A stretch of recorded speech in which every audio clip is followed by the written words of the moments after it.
ready to unlock a world of games and gear right from your phone.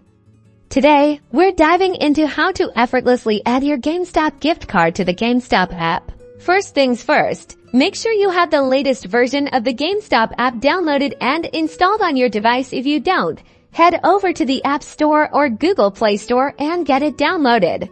Once the app is ready, go ahead and launch it. You'll land on the home screen now. Look for the menu icon, typically located in the top left or top right corner. Tap that.